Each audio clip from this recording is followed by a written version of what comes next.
You know, say, gone are those days when men they use their wife, they play ball.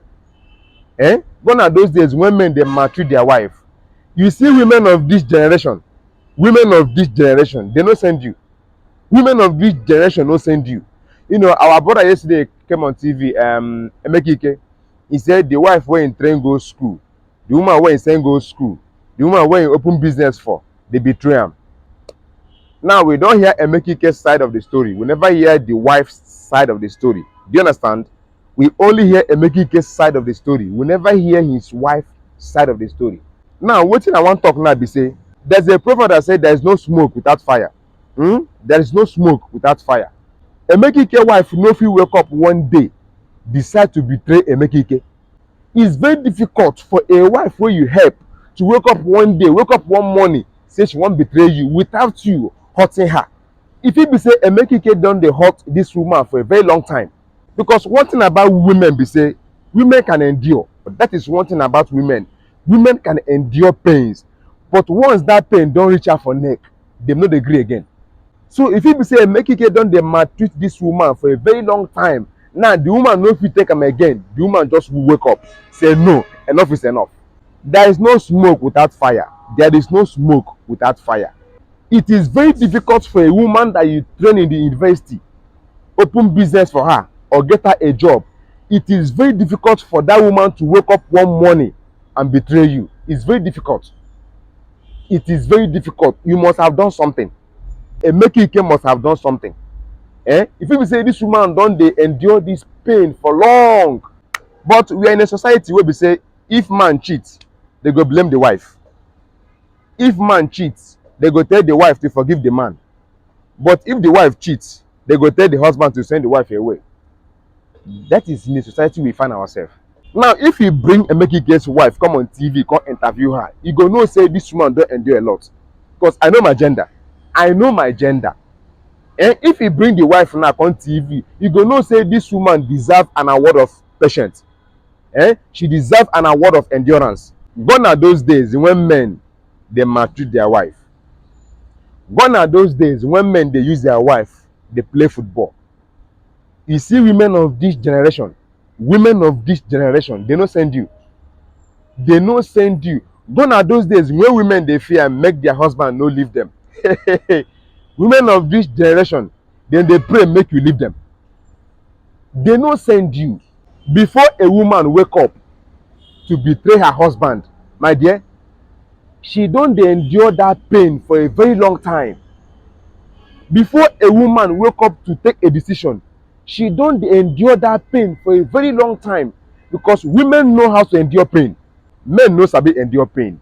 Women know how to endure pain. For Emeka's wife to wake up and do this thing for Emeka, it means say this woman don't they endure a lot from Emeka. For she to wake up one day to betray the husband, it means say this woman don't they endure a lot.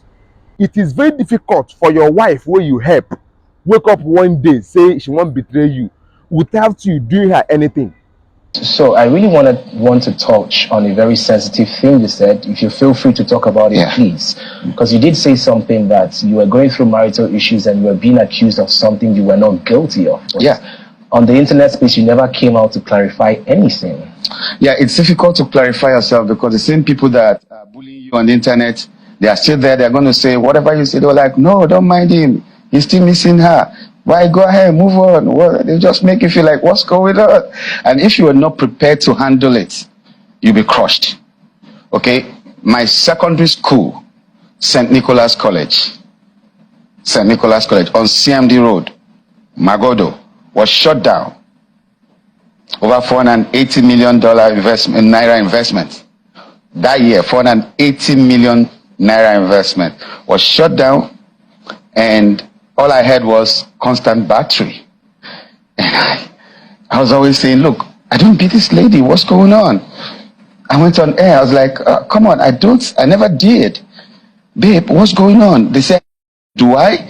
No, but you're a star, you know, they can always manipulate things and all that. So I felt I was gullible until I discovered that she was actually the one behind this whole thing. You know, some ladies are too desperate for marriage lately. And she actually told me one time that I'm not the marriage type. I didn't understand it. So the young man needs to know that there are plenty ladies that are not the married type lately, and they're the ones that get you and I first. The good ones don't show the things, the signs that you want to see want to go to a party with a girl. But these ladies show you everything you want to see, and then when you get into it, that's a luck.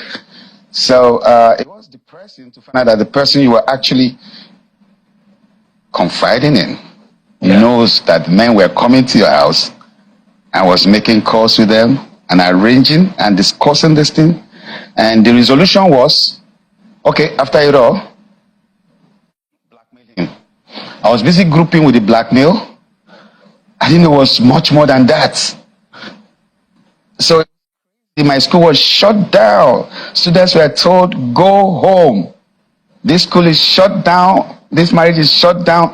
On the same day, I was on air heading for a movie shoot in America. They already knew I was traveling. They were planning it. So I had to do, I was directing a movie and I was going to act in one of the movies. So 2 movies for J&J Pictures in Maryland.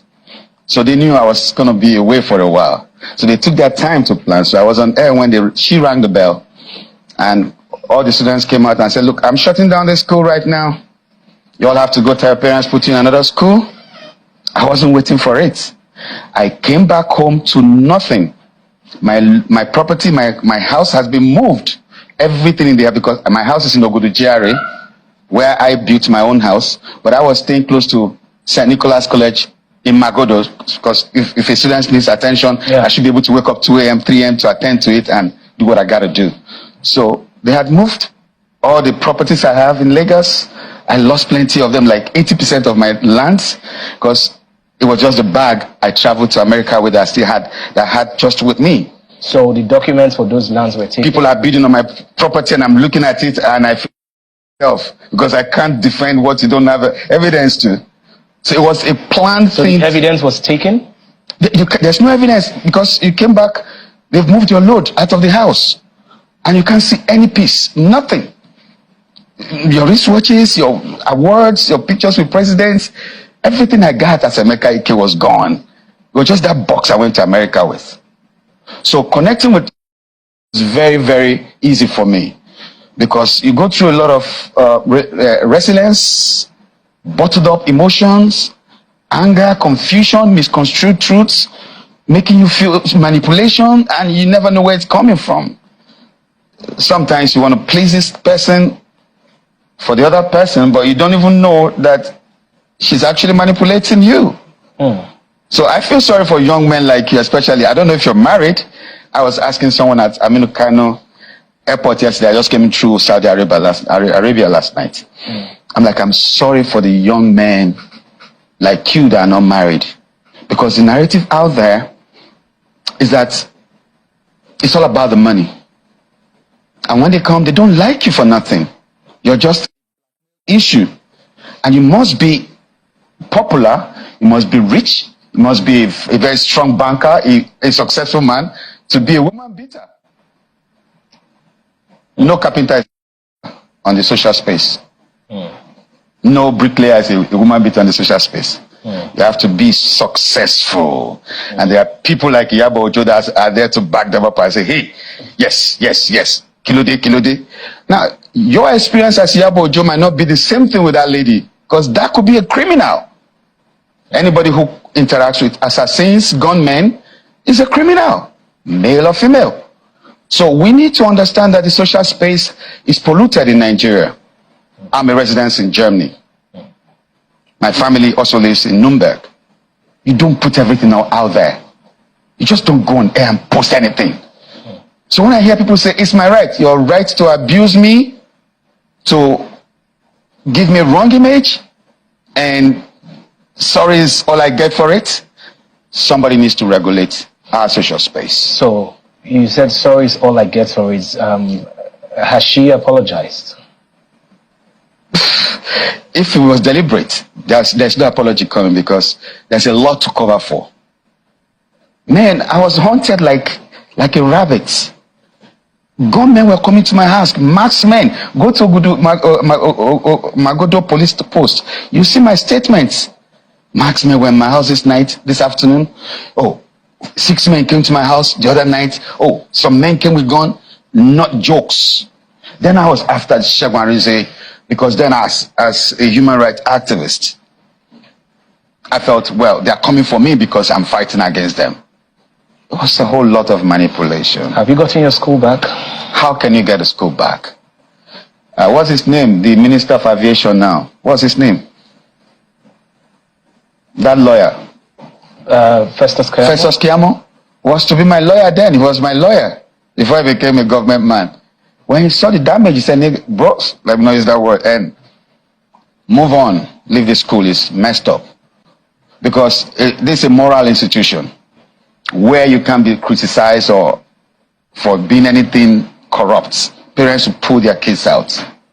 Where you can be maligned or anything being said about bad misbehavior, bad character, whatever shouldn't be mentioned around you as, So I couldn't save the school because parents were already pulling their kids out. When the proprietors woke up on the same day I was on air, she sent the Prado Jeep that took me to the airport. And the driver came back. She asked, where is he? He said, our guy is on air. He said, okay, get me the assembly bell. And the students gathered and said, I'm shutting down. Get your parents to put you in another school. And it was like a burial scene. Teachers were crying because they don't know where to get the next job. Students were crying because they're going to miss their friends. They didn't plan for it. They weren't expecting it. Yeah. So it was so much of confusion. Then all I got was constant battery. I'm like, what? Kids, do I beat your mother? No, daddy. I built for you in Lagos. It wasn't nothing. Alawade, I built for her mother. In Isoko, 3-bedroom, I built. I trained you in school. I was in Yabatech. My friends, some of them are deans of faculty in Unilag and so many universities. I just took her there, give her admission. And I changed her life. Made her a teacher. Put her into school part-time. They say, this one is pregnant too. You don't feel like jam. I said, okay, that's why we're here. Drive any car you want. The Prado, the Touareg, any of the Infinity, any car you want, just have fun. You're a big man's wife. And that's all I got for it. Because I was investing on someone who wasn't investing in me. So you just keep loving, but you don't know if you're really loved in return. So that's a mistake we make as young people. We have found, I'm a material babe, sweet babe, man. It's about getting the girl. But if you not talked about your security, does she like you? So that's just it. So no apologies. She's hiding, running up and down. She saw my post last week. I was like, okay, fine. Someone said it was on I saw a post last week. He said, Emeka is having fun now after his ex with a new South African wife and that and that and that. After he divorced her. I didn't divorce her. I went to make my claim. I didn't divorce. She went to divorce herself. She said, Governor, George, please divorce me. I have to go. I said, Kilo Day, where are you going? I was on my knees. Felix Duke was on his knees. My sisters were on their knees in court. The people that came with her to court were on their knees. Are you okay? What's wrong with you? We didn't understand what was going on in her psychology. But she was so restless. And if you read that, I was always saying she looks. So when you're a lady and you're dealing with gunmen, it gets to a point when they take over from you. So you feel like it's not entirely her fault? She was being controlled. Her fault because she got herself into that corner. I wasn't working with people who take her life. So the moment I start doing that, she know that something could twist. You understand me? Yeah. So it's a whole lot of confusion out there. Even as it is right now, 10 years she's been out of my house. And then last year she came, boom, when I was in Germany, I just went to arrange my kids' papers so they can move on. I shut down my stardom. Like I told you, depression made me, I shut down. Like I had to focus on my family. I noticed a lot of lapses. I said, okay, man, forget the stardom stuff right now. Yeah. The kids. Okay. I was able to bring them out of depression and build them. Yeah. But right now she's in their possession. I don't know where they are. I can't see my kids for 2 years. They are hiding from me. Their phone switched off. All right. I don't know. So it's a world we are finding ourselves. Yeah. But we know that God will see us through it.